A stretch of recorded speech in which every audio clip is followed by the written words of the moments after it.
sampaikan, mungkin ada teman-teman Intelkam, saya sampaikan bahwa saya beragama Islam. Kemudian yang saya sampaikan bidala ilal kitab wa sunnah, yang saya sampaikan adalah kitab dalil dari Al-Quran dan Sunnah, kitab sucinya umat Islam. Islam menari dalam genderang-genderang mereka. Politik belah bambu, yang satu dipelihara, yang satu dimusnahkan, yang satu diangkat, yang satu dijatuhkan, yang satu dibiayai, yang satu dibinasakan, yang satu dikasih modal, yang satu didukung, yang satu disupport, yang satu dihancurkan, dibubarkan dan dibunuh. Merasa hebat, merasa paling benar, merasa paling NKRI. Ketika kami sadar bahwa kami tidak bersyukur kepada Allah Subhanahu wa taala, lalu kami semua bertaubat dan kami bersatu, maka kalian dengan sendirinya akan terusir dari bangsa ini. Al-jihadu sabiluna. Jihad di jalan Allah adalah jalan kami. Al-mautu fi sabilillah asma amanina. Mati di jalan Allah adalah cita-cita tertinggi kami. Resiko menyampaikan kebenaran ada 3, selalu saya sampaikan.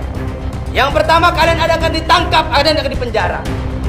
Yang kedua, kalian akan ditangkap kemudian diasingkan. Dan yang ketiga, kalian akan ditangkap, ditembak dan dibunuh. Subhanallah walhamdulillah wa la ilaha illallah. Suatu ketika di Baghdad pada tahun 1258, ada seorang tamu mengatakan, aku atau saya adalah tamu di sini. Anda adalah tuan rumah. Silahkan ambil barang-barang Anda yang kalian cintai, yang cocok untuk saya, dan tinggalkan tempat ini. Ma'asyiral muslimin rahimakumullah. Yang berkata saat itu adalah Hulagu. Dia adalah cucu daripada Genghis Khan, yang pendiri kerajaan Mongol pada waktu itu. Kemudian anak muda tadi yang disuruh mengambil barang-barangnya dan disuruh pergi dari istananya adalah cucu keturunan dari Khalifah Abbasiyah, dari dinasti Abbasiyah. Jadi kekhalifahan terakhir pada waktu itu sangat tragis. Kemudian Hulagu dengan gagahnya menghabiskan semua masjid-masjid yang dibangun telah berabad-abad. Jadi dari abad ke-3 sampai abad ke-7 itu bangunan di Baghdad sangat luar biasa. Maka masjid-masjid megah, masjid-masjid indah, masjid-masjid besar dihancurkan rata dengan tanah. Kemudian perpustakaan-perpustakaan, kita tahu bagaimana di situ ada Ibnu Sina, bagaimana di situ ada yang ahli aljabar, matematik, ahli antariksa, anti biologi, ahli oceanologi, semua ahli ada di situ, ahli nuklir dan lain sebagainya. Maka dihancurkan keilmuan pada waktu itu. Sungai Tigris hitam karena tinta-tinta daripada kitab-kitab umat Islam, daripada keilmuan umat Islam pada waktu itu menghitam.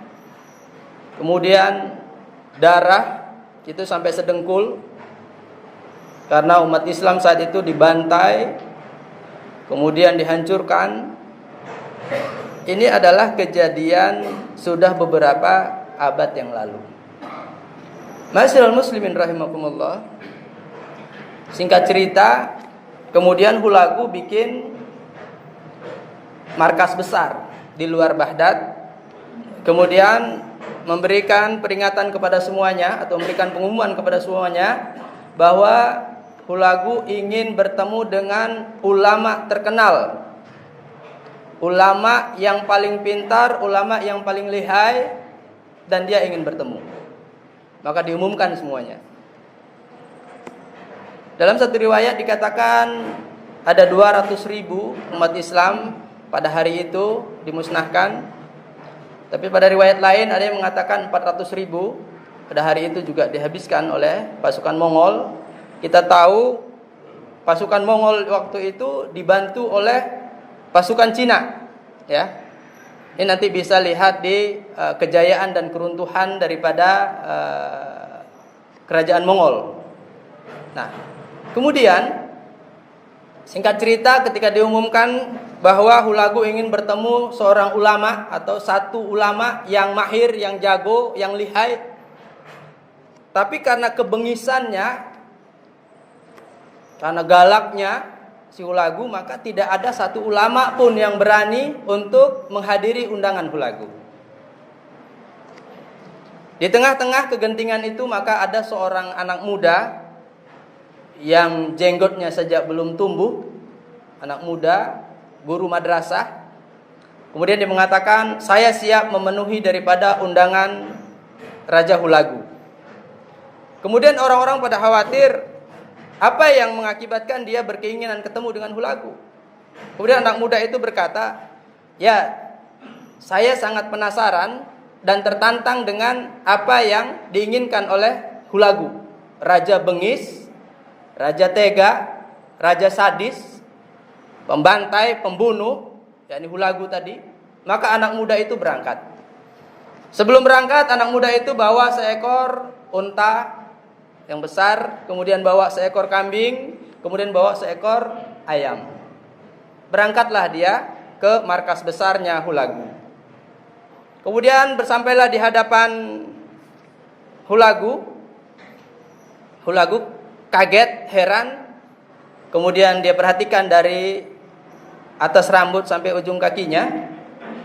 Kemudian dia bertanya, hanya dapat seorang ini mencari ulama di Baghdad yang terkenal dengan berbagai keilmuannya. Mendengar ucapan itu, kemudian anak muda itu berkata, wahai Tuan, kalau Tuan mau ketemu yang lebih besar dari saya, di luar ada unta. Kalau Tuan yang bertemu dengan yang berjenggot, di luar ada kambing. Kemudian kalau Tuan mau bertemu dengan yang bersuara lantang, di luar ada ayam. Tuan bisa mau ketemu di Baghdad ini dengan yang model apa saja. Mendengar ucapan itu, maka Hulagu tercengang dan kaget. Dan dalam hatinya berkata bahwa anak muda ini bukan orang sembarangan.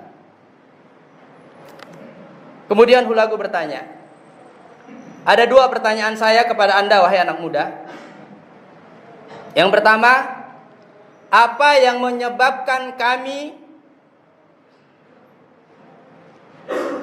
saya sedikit mencari bahasa agar mungkin tidak kena bahasa hukum, tapi saya sampaikan, mungkin ada teman-teman Intelkam, saya sampaikan bahwa saya beragama Islam. Kemudian yang saya sampaikan bidala ilal kitab wa sunnah, yang saya sampaikan adalah kitab dalil dari Al-Quran dan Sunnah, kitab sucinya umat Islam. Dan saya menyampaikan di dalam masjid dalam keadaan khutbah Jumat. Masjid adalah tempat sucinya umat Islam, dan yang mendengarkan adalah jamaah-jamaah umat Islam yang beragama Islam. Maka apapun yang saya sampaikan di sini tidak ada pelanggaran hukum positif. Itu dulu. Ma'asyiral muslimin rahimakumullah. Kemudian Hulagu meneruskan pertanyaannya. Ada dua pertanyaan saya buat Anda, wahai anak muda. Yang pertama, apa yang menyebabkan kami bersama dengan kekuatan militer kami sampai bisa menduduki istana Anda di sini dan menduduki Baghdad hari ini? Kemudian anak muda itu menjawab, wahai Hulagu, ini adalah kesalahan kami. Kami yang kurang bersyukur atas nikmat Allah Subhanahu wa ta'ala atas bangsa kami. Kami sibuk bertikai, kami sibuk ribut, kami sibuk saling menjatuhkan, kami sibuk mengejar pangkat, kedudukan, kekayaan, harta dengan saling mencaci, memaki, membunuh. Bapak, apa yang terjadi hari ini? Kenapa Allah mengirim engkau dan pasukan militermu yang kuat, yang tidak pernah terkalahkan itu? Kalian merampas kembali semua apa yang Allah titipkan pada kami. Ini adalah kesalahan kami. Saya ulangi, Hulagu dan pasukan militernya yang dibantu oleh Cina pada waktu itu, ini pasukan Mongol, bisa menguasai Baghdad dengan berbagai keilmuannya, dengan berbagai khazanah keilmuannya yang luar biasa, baik dari antariksa, biologi, kedokteran, kimia, semuanya keilmuan. Baik dari perbintangan, kelautan, kehutanan, semua keilmuan ada di situ. Dan berabad-abad itu menjadi perpustakaan terbesar dunia dan terlengkap. Tapi satu hari saja dihabiskan oleh Hulagu. Karena apa? Karena umat Islam pada waktu itu bertikai, tidak bersatu, saling menjatuhkan, saling menghina, saling membunuh, dan termakan oleh genderang-genderang politik daripada musuh-musuh Islam. Islam menari dalam genderang-genderang mereka. Politik belah bambu, yang satu dipelihara, yang satu dimusnahkan, yang satu diangkat, yang satu dijatuhkan, yang satu dibiayai, yang satu dibinasakan, yang satu dikasih modal, yang satu didukung, yang satu disupport, yang satu dihancurkan, dibubarkan dan dibunuh. Ini sudah terjadi beberapa abad yang silam. Kemudian pertanyaan yang kedua, Hulagu bertanya kepada anak muda itu, wahai anak muda, pertanyaan kedua, apa yang bisa membuat aku pergi dari sini? Apa yang bisa membuat aku dan pasukan militerku bisa keluar dari Baghdad ini? Maka anak muda itu berkata, ya, kami akan bisa mengusir Anda dan pasukan Anda ketika kita kembali bertaubat kepada Allah Subhanahu wa taala. Tubu ilallahi wa taubatan nasuha. Kita kembali kepada Allah dan Rasulnya, kita kembali bertaubat kepada Allah Subhanahu wa taala dan meyakini kesalahan kami, kelalaian kami, bahwa kami kurang bersyukur atas nikmat Allah Subhanahu wa taala. Nikmat sehat, nikmat afiat, nikmat ilmu, nikmat berbangsa dan bernegara, nikmat masih bisa makan, nikmat masih bisa sholat, nikmat masih bisa bergaul.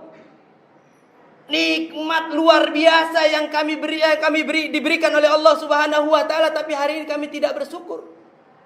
Tapi kita ketika bersyukur dan berterima kasih kepada Allah Subhanahu wa taala, kembali meyakini bahwa apa yang Allah berikan adalah nikmat Allah yang sangat luar biasa, terutama iman Islam, dan kami berhenti bertikai, kami berhenti saling menyalahkan, kami berhenti saling menghujat, kami berhenti saling merasa kuat, merasa hebat, merasa paling benar, merasa paling NKRI.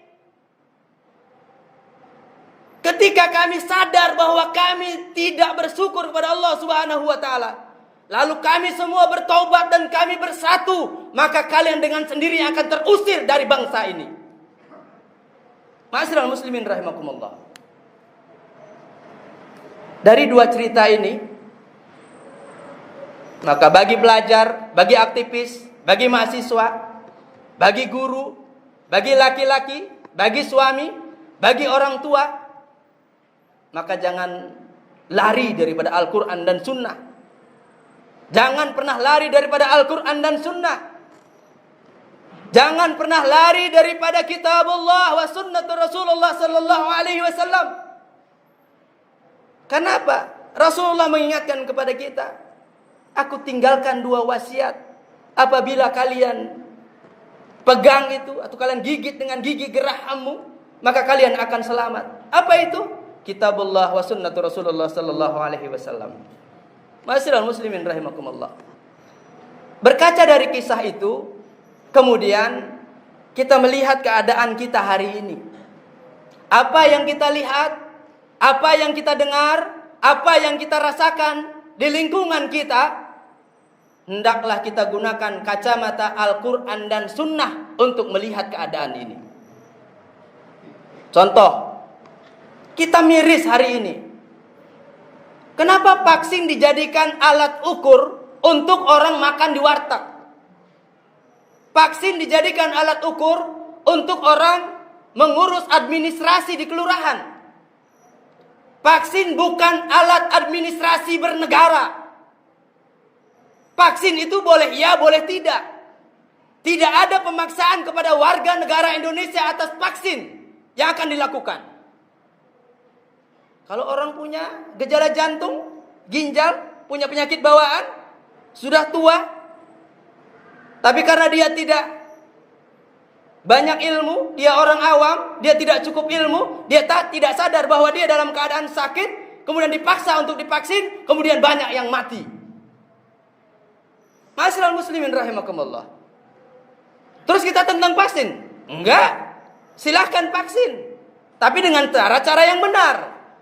Tapi kemudian tidak boleh pemerintah, tidak boleh negara memaksakan vaksin kepada orang, terutama kepada rakyat yang tidak mau divaksin, terutama kepada umat Islam. Ma'asyiral muslimin rahimakumullah. Lalu ada yang mengatakan, kalau kita melawan vaksin nanti ditangkap, nanti dipenjara, nanti ditembak, nanti dibunuh. Ya ma'asyiral syabab, wahai para pemuda, ishhad bi anna muslim. Saksikan bahwa kita adalah generasi muda yang berserah diri kepada Allah Subhanahu wa taala. Al-jihadu sabiluna. Jihad di jalan Allah adalah jalan kami. Al-mautu fi sabilillah asma amanina. Mati di jalan Allah adalah cita-cita tertinggi kami. Resiko menyampaikan kebenaran ada 3, selalu saya sampaikan. Yang pertama, kalian akan ditangkap, kalian akan dipenjara. Yang kedua, kalian akan ditangkap kemudian diasingkan. Dan yang ketiga, kalian akan ditangkap, ditembak dan dibunuh. Ini sudah resiko perjuangan. Tapi bagi mujahid, bagi dai, bagi mukharrik, bagi penggerak, aktivis gerakan, aktivis dakwah, pendamping umat, pendamping kaum kusam, maka ini sudah menjadi bagian dari perjalanan hidup. Ketika kita di penjara, anggap saja kita sedang uzlah. Bisa menulis kitab, bisa banyak belajar, bisa murojaah, menghabiskan hafalan di dalam penjara. Kalau kita diasingkan, anggap saja kita sedang tamasya. Dijauhkan daripada kemaksiatan, daripada kemunafikan, daripada kebodohan, daripada kejahilan. Ditembak, dibunuh. Syahid, ishhad bi anna muslim iskariman aw mujtahidan. Barakallahu li wa lakum bil Qur'anil azim wa nafa'ani wa iyyakum bima fihi minal ayati wa dzikril hakim. Aqulu qali hadza astaghfiru innahu huwal ghafurur rahim.